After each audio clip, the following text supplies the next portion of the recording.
Hello, Louie. Hello, world. Here we are for another Today's Decay.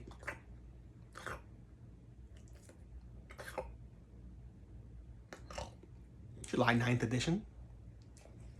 I'm really late. The day got away from me. What can I say? Sometimes these things happen. We're celebrating births and beginnings of everything important since the dawn of time. Of everything that's important since the dawn of time. So things that, movies that premiered, artists that were born, records that came out, stuff like that. Because otherwise the day and life just gets away from us, doesn't it, pal? We don't want the day or the life to get away from us. No. We want to put a collar on it and walk it around the house saying, I own you. Yes.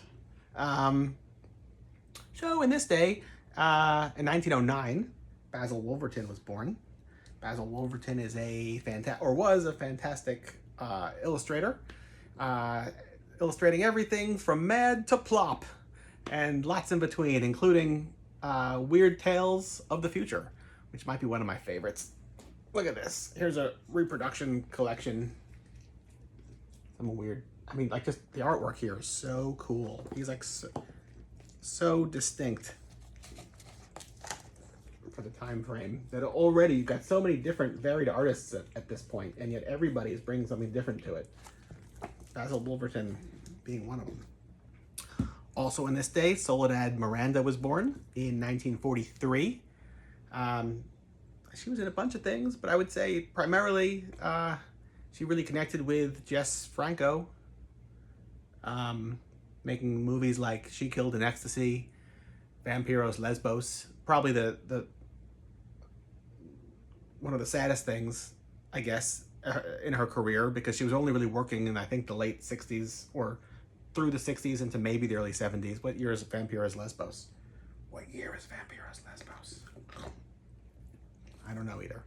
He doesn't know. I don't know. There's no celebrity guest to tell us today. Anyway, I know she died tragically, and the last couple of her movies came out, I think, posthumously. It's a really good word. What was that?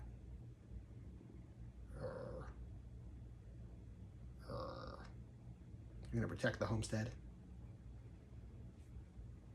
So anyway, she died posthumously. Or her movies were... No, it's not true. It's a word I like that I can't use well. Her last couple of movies were released posthumously because she died in a car wreck at the age of 27. I know. I'm full of good news. Sorry about that. Anyway, what else? That's what's happened today. Nothing else happened today. You know what? All right, here's something else. Here's one of the last copies of Playghoul that I've got here in the house. We did a lot of market research before producing this book, and realized that the market could stand exactly 666 copies of the book, which was, comical and all right, great, why not?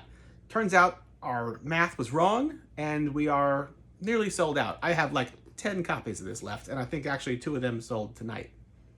So I think that means I have 8 copies left. Yeah. So, if you're interested, I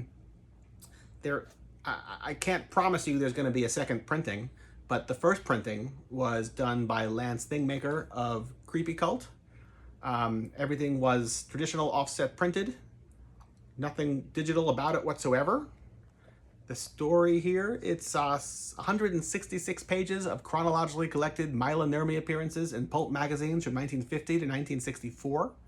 So you see her start as like a bikini model in like pulp magazines, and then as she evolves into vampirist, she graduates into, I don't know if it's graduating, but she moves over into like celebrity magazines.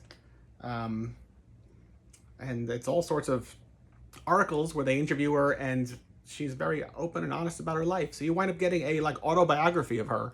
It was never intended to be collected, but you see her like her marriage failing because her husband doesn't like that she's being successful and like eclipsing him, or her television show being canceled, or whatever. Like, you get all the ups and downs of her life, and then mixed in with it, you see, I'm part of a spook show horror host troupe called Phantom Creep Theater here in New York, where we conjure ghosts on stage and introduce monster movies, call people up from the audience, and rip off their arms or rip out their organs live on stage, sometimes turn them into gorillas or conjure ghosts, all before feature-length monster movies. And there's giant robots and undead babies and all sorts. We go on adventures.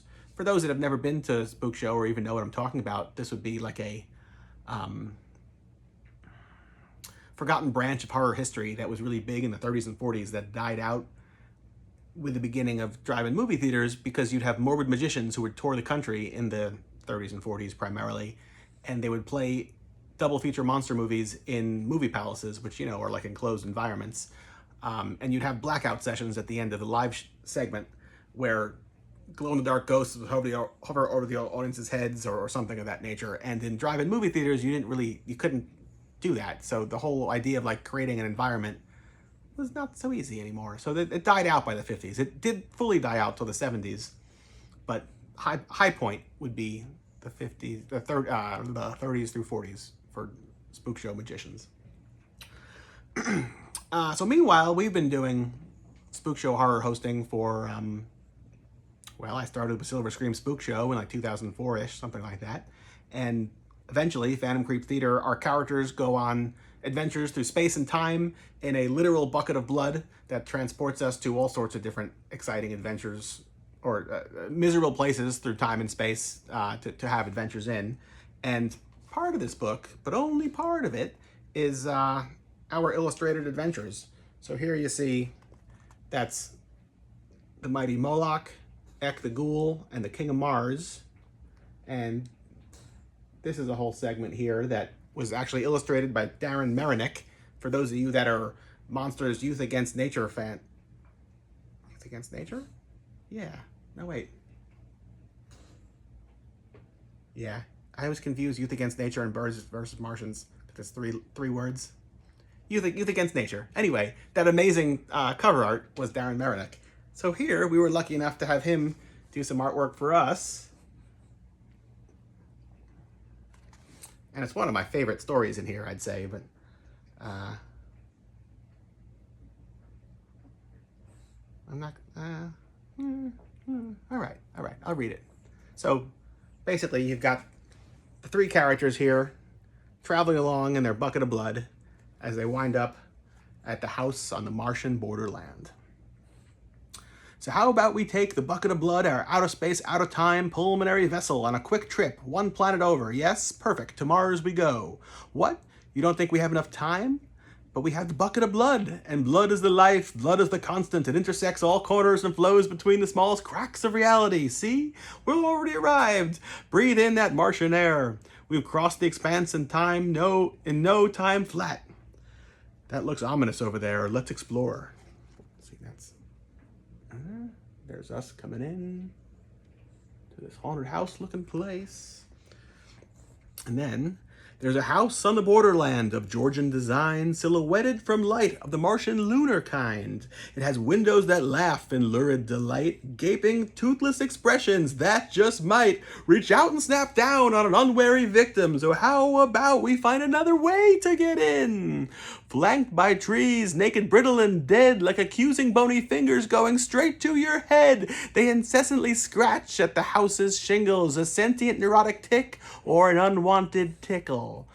Could a house be inherently evil?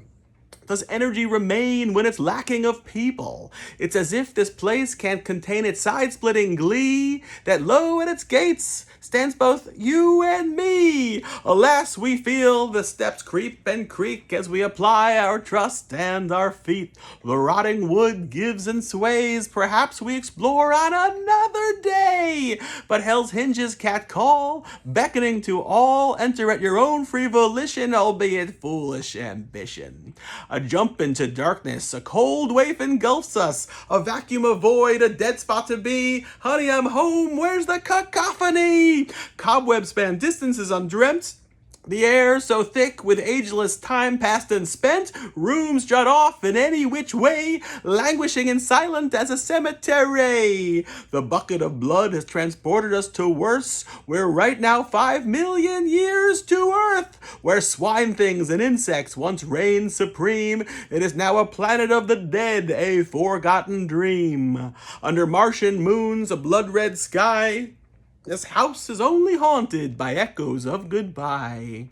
We must depart as it's a matter of time. We've got places to be, and I think you'll find the life of the party. The dead of the night is at Vampira's attic, where everyone's getting real tight.